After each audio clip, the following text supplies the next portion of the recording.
Glória a Deus. Vamos então aqui, mais uma aqui. Agora vem uma pergunta, o que que houve, né? A pergunta 12. O que houve? Alguém pode me explicar? Jesus deixou sua igreja com 11 oficiais numa residência com 120 pessoas. Esta foi a primeira congregação, mãe de todas que viriam depois, sob um evangelho genuíno, bíblico e equilibrado.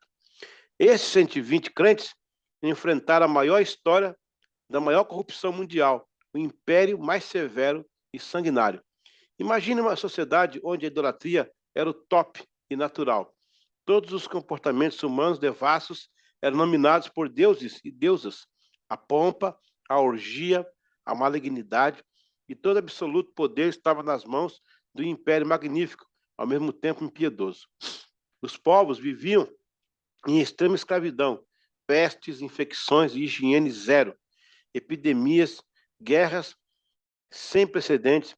As massas chafurdavam no pior nível de degradação. Afinal, morrer ou ser devasso era o único prazer para fugir daquele inferno antecipado. Eles não tinham formação, isto era, privilégio de poucos da corte e nobres. Não possuíam futuro nem recurso, nada de instrução, sem proteção alguma, sem defesa, um império que massacrava o mundo, tendo seus 65 milhões de escravos. Muitos desses desnutridos, morrendo de inanição e abandono letal. Pense um pouco, em um império onde a cultura da briga era o ápice. Homens bonitos, musculosos, eram treinados para matar outros da mesma estirpe. O sangue corria nas arenas, ora por gladiadores, ora por feras, triturando humanos, na maioria cristãos.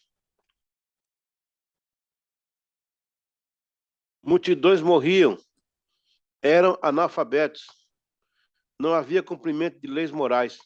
Os homens lutavam uns contra os outros. Enquanto eu leio isso aqui, gente, vai montando na sua cabeça esse tempo, né? Como é que era esse tempo aí? Misericórdia. Vou dar um tempo para vocês terminar aí a frase.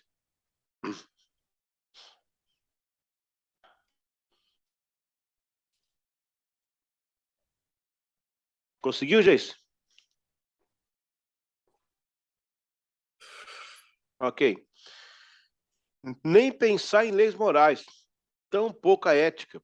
Os valores sociais eram degradados, até pelos chamados nobres. A despeito da riqueza, a pompa, o ouro, o vinho, as festas, uma época de total perversão em massa, de crueldade absoluta. Uma anarquia inconsciente com habilidades fétidas da sociedade. Um contraste a todo esse cenário. 120 pessoas simples, humildes, sem espada, sem posse, sem dinheiro. Os primeiros discípulos não tinham riqueza, nem posição social, nem prestígio, nem liberdade de culto. Ninguém do governo concedia um alvará de funcionamento.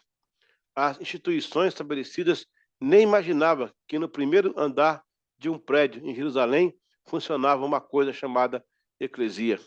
Oh, glória a Deus.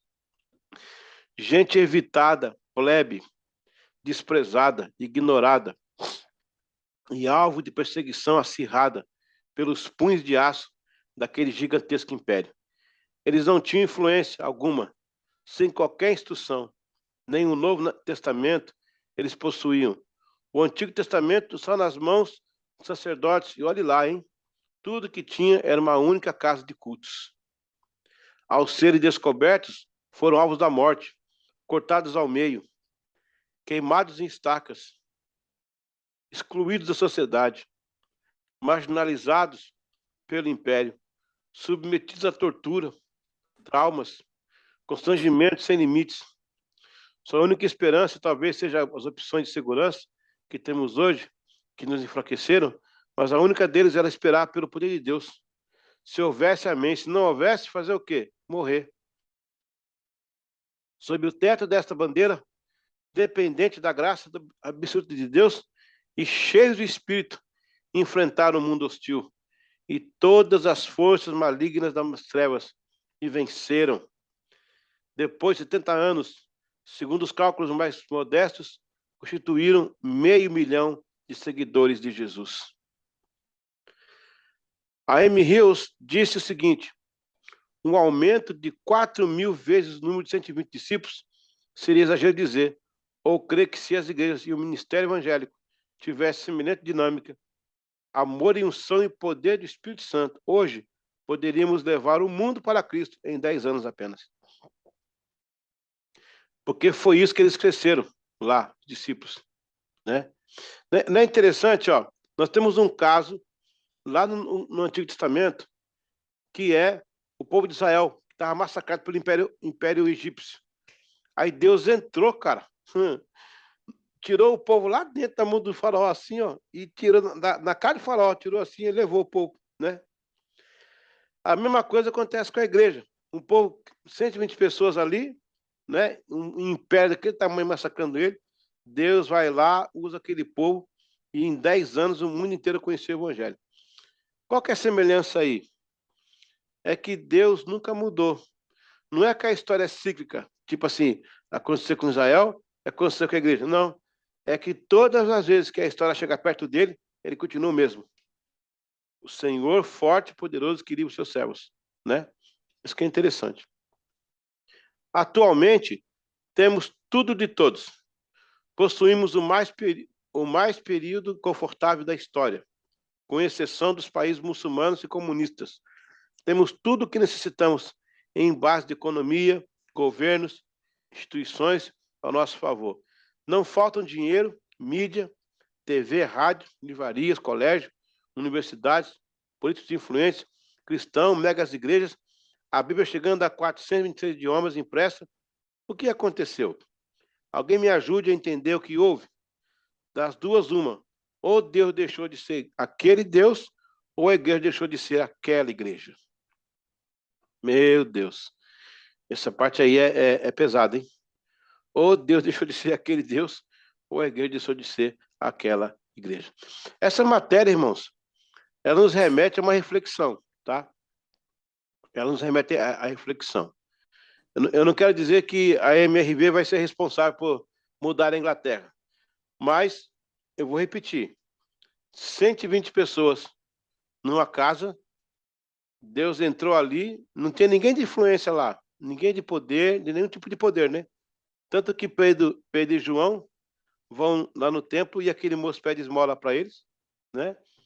E aí Pedro fala assim, ó, não temos ouro e nem prata, mas o que tem te damos, né?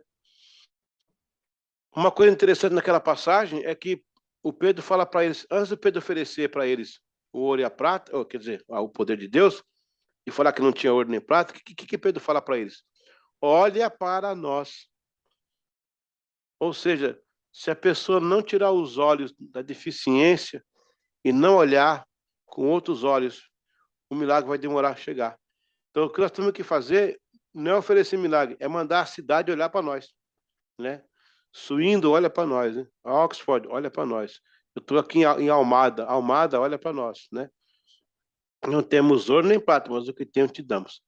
Então, por toda a história do avivamento, Deus sempre veio através de um momento de dificuldade do país, o arrependimento, a unidade do servo de Deus, o avivamento. Eu creio, irmãos, que nós seremos a geração que não veremos a morte.